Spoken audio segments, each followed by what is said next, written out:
Assalamualaikum warahmatullahi wabarakatuh. Halo pemirsa teman pemilih dimanapun Anda berada.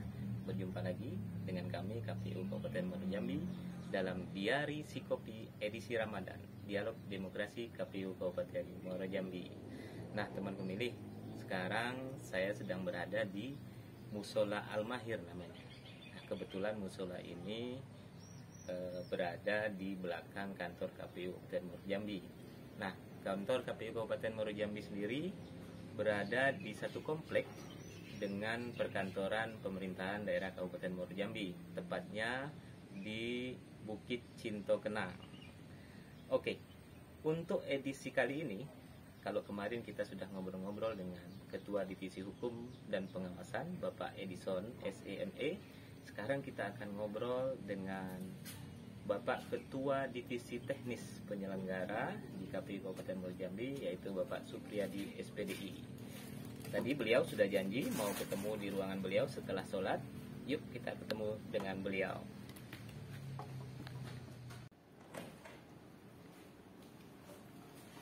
Halo Pak Su. Apa kabar Pak Su? Alhamdulillah baik. Duduk Pak Su. Nah, nanti kita bulan Ramadan santai-santai nih Pak Su. Baik Mas. Walaupun memang kita sedang menghadapi dan akan mulai menghadapi tahapan penyelenggaraan pemilu nih Pak Su. Nah, kita sapa dulu teman pemilih Pak Su. Assalamualaikum warahmatullahi wabarakatuh. Pemirsa teman pemilih dimanapun Anda berada, kita berjumpa lagi di Diari Sikopi edisi Ramadan. Nah, hari ini kita ngobrol-ngobrol dengan Pak Supriyadi.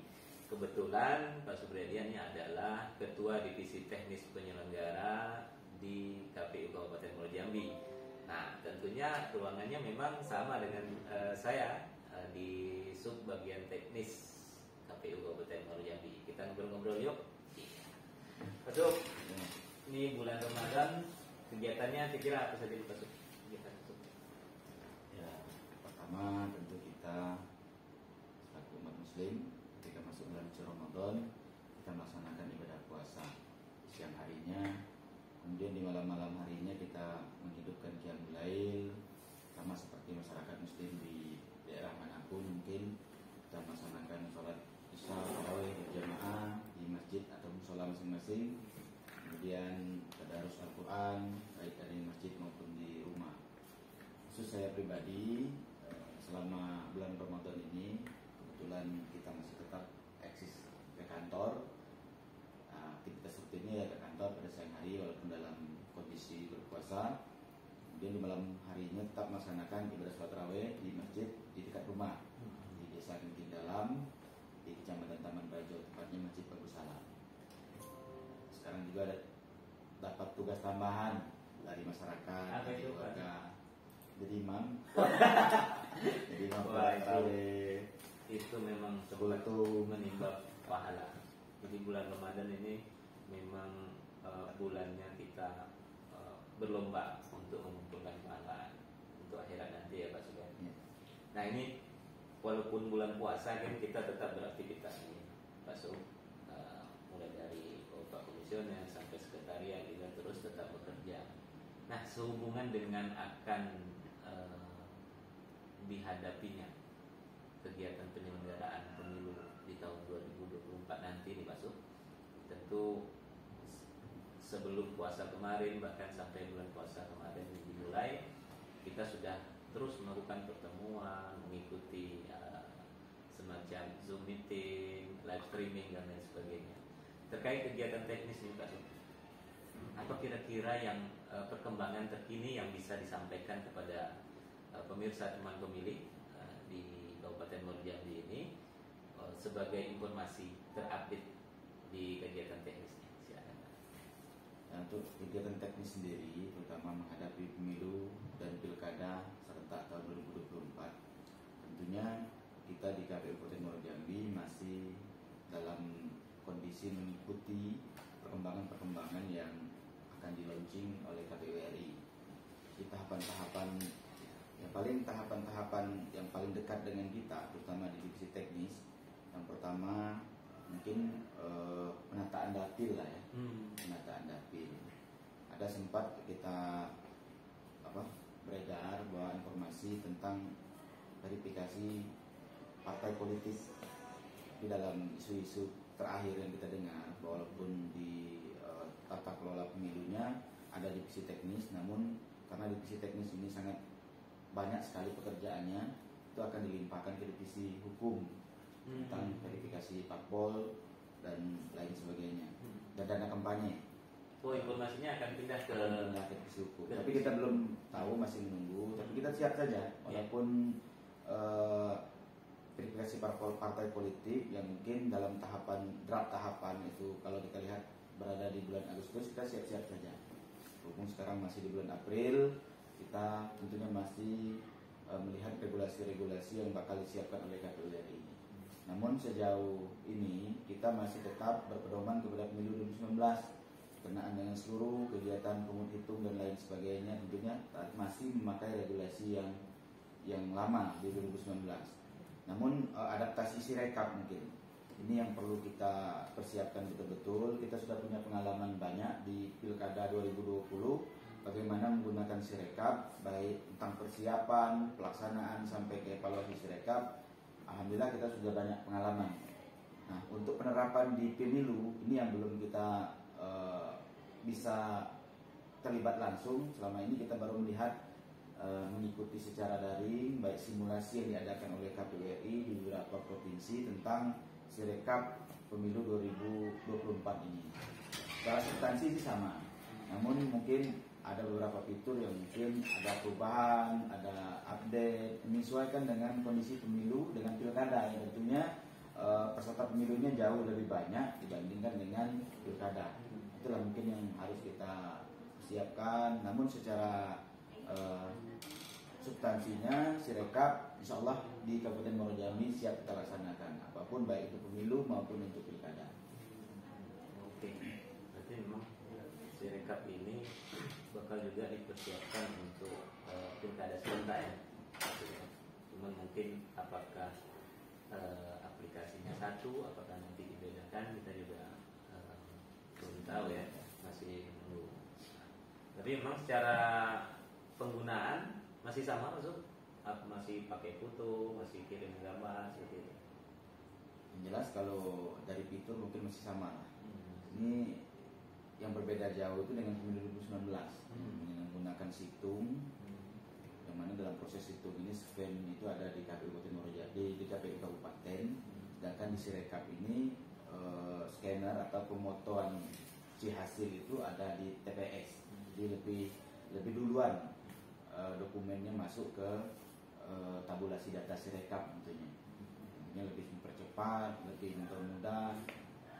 Lagi-lagi tadi masalah teknis aplikasi seperti apa itu kita masih menunggu. Mudah-mudahan dalam waktu dekat kita mendapat kepastian, seiring juga dengan perubahan formasi komisioner KPU RI. Tentunya mungkin kita masih menunggu terobosan-terobosan dari komisioner, terutama yang membidangi teknis penyelenggaraan.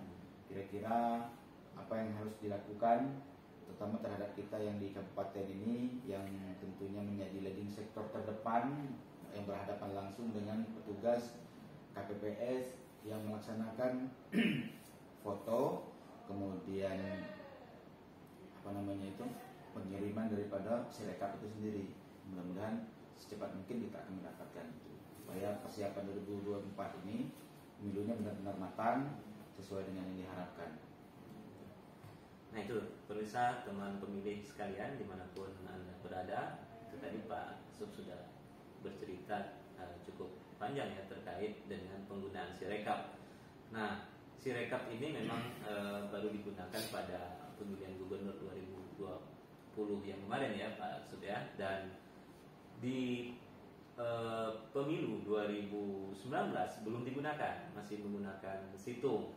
Nah, dulu kita sama-sama merasakan ada yang sampai 2 hari, 3 hari Pak Surya, penghitungannya lama. Terus juga karena kita menggunakan situng, begitu selesai di TPS harus segera mengantarkan berita acaranya ya ke kantor KPU dan di scan, punya butuh waktu dan proses juga. Nah, untuk di 2024 nanti kita akan menggunakan Sirekap. Nah, yang di tahun 2020 di Pilkada 2020 kita sudah gunakan, dan terbukti setelah hasil rekapitulasi selesai di TPS bisa langsung difoto dan dikirimkan informasinya masuk ke Sirekap web dan sudah terpublish hasilnya ya Pak Sub ya. Mudah-mudahan ini bisa sangat membantu di pemilu 2024 nanti. Oke, Pak Sub tadi juga menyinggung sedikit tentang dapil. Nah, mungkin juga pemirsa teman pemilih di Kabupaten Muaro Jambi juga ingin tahu nih kira-kira bocorannya apa saja terkait penataan dapil ini, karena konsekuensinya ke jumlah kursi, kemudian peluang-peluang juga bagi calon-calon anggota legislatif di masing-masing partai. Bisa cerita sedikit Pak Sub? Ya baik, perlu saya sampaikan di sini bahwa di wilayah Kabupaten Muaro Jambi itu daerah pemilihan ini sudah dibagi di KPU yang lalu bahwa terdiri dari 5 daerah pemilihan. Masing-masing dapil 1 sampai dapil 5 itu mendominasi di beberapa kecamatan, dan ada yang 1 kecamatan 1 dapil. Khusus dapil 1 ini tersebar di kecamatan Sekernan, Marosebo, dan Taman Rajo. Kemudian ada di dapil 2 itu kecamatan Kumpe Hulu dan Kumpe. Kemudian dapil 3 kecamatan Sungai Gelam. Dapil 4 ada kecamatan Mestong, Bahar Utara, Bahar Selatan, dan Sungai Bahar. Kemudian di dapil 5 ada Jambi Luar Kota. Jadi 11 kecamatan terakomodir di dalam 5 dapil. Secara prinsip tidak ada masalah terhadap penataan dapil dari 5 dapil atau dari 11 kecamatan menjadi 5 dapil. Semuanya memenuhi prinsip-prinsip penataan dapil sesuai dengan prinsip-prinsip penataan dapil itu sendiri. Kira-kira begitu. Sudah ada perkiraan kira-kira Pak Sub jumlah kursinya bertambah atau tidak? Berdasarkan banyak dari data 2019 sampai ke semester kedua 2021. Kenaikan penduduk Muaro Jambi cukup pesat sekali, itu mencapai angka 37.000 kalau nggak salah, secara pastinya saya lupa. Namun dari angka terakhir yang kita terima, jumlah penduduk Kabupaten Muaro Jambi 400+1 sesuai dengan regulasi kita, bahwa di Muaro Jambi sebenarnya sudah bisa menambah jumlah kursi. Jadi dari 35 jumlah kursi legislatif di DPR, kemudian sekarang di 2024 kalau penataan dapil ini dan kemudian jumlah penduduk yang kita ajukan masuk, jumlah kursi di Muaro Jambi menjadi 40 kursi. Jadi bertambah 5. Tentunya ini merupakan peluang cukup besar bagi partai politik di dapilnya masing-masing untuk berlomba menambah legislator yang ada di, atau menambah jumlah kursi yang ada di masing-masing dapil. Nah, ini dalam rangka persebaran. Dilihat dari jumlah kenaikan penduduk, tidak ada kecamatan yang begitu signifikan rata-rata, maka kalau menurut hemat kita, untuk penambahan jumlah kursi ini kita bagi rata saja, masing-masing dapil mendapatkan penambahan 1 kursi. Karena kita 5 dapil, maka 5 kursi ini tersebar di masing-masing dapil. 1 dapil dapat 1. Ya. Yang kecamatan dapil 1 yang semula 7 kursi menjadi 8 kursi. Dapil 2 yang semula 7 kursi menjadi 8 kursi. Dapil 3 yang pertama 6 kursi menjadi 7 kursi. Dapil 4 yang pertama 9 kursi menjadi 10 kursi, dan dapil 5 yang semula 6 kursi menjadi 7 kursi. Jadi 40 kursi blok dibagi di 5 dapil dan 11 kecamatan. Iya. Nah, itu pemirsa teman pemilih. Jadi sedikit bocoran ya. Nah, mudah-mudahan tidak banyak berubah ya Pak Sub ya. Dari update kita terkait jumlah penduduk di Kabupaten Muaro Jambi, ada kemungkinan jumlah kursi di Kabupaten Muaro Jambi bertambah dari 35 menjadi 40, dan ini menjadi peluang bagi calon-calon anggota legislatif, tentunya perwakilan kita di pemerintahan Kabupaten Muaro Jambi, untuk bisa menduduki jabatan tersebut dan mewakili rakyat, tentunya membantu masyarakat untuk meningkatkan kesejahteraan. Gitu ya Pak Sub ya. Oke Pak Sub, terakhir ini saya minta Pak Sub untuk memberikan saran atau harapan kepada pemirsa teman pemilih sekalian terkait Ramadan bisa, terkait persiapan penyelenggaraan pemilu ini, harapannya bagaimana? Baik, pada teman-teman pemilih dimanapun berada, khususnya di Kabupaten Muara Jambi, jangan jadikan Ramadan alasan untuk kita bermalas-malasan, atau jadikan Ramadan sebagai alasan untuk kita berdiam diri di rumah tanpa mencari tahu atau menggali seluruh informasi baik tentang kegiatan ibadah kita. Tentunya dari tiap tahun ke tahun kita pengennya ibadah puasa kita ini makin meningkat nilainya. Jadi kalau dalam istilahnya itu dari shawamul awam, dari puasanya orang-orang awam, kita pengen naik level ke shawamul khawas, puasanya orang-orang khusus. Ya, mungkin di tahun-tahun sebelumnya kita puasa hanya menahan lapar dan dahaga tanpa ada nilai perjuangan di dalamnya. Mudah-mudahan di tahun ini Ramadan kita memang menjadi Ramadan yang benar-benar kita isi full dengan aktivitas ibadah, karena sesungguhnya apapun yang kita laksanakan di dalam Ramadan ini menjadi ibadah. Kerja saja ibadah. Nah, asalkan kerja kita sesuai dengan sesuai dengan tugas kita, apa yang diberikan kepada kita tetap kita laksanakan, insya Allah menjadi nilai ibadah.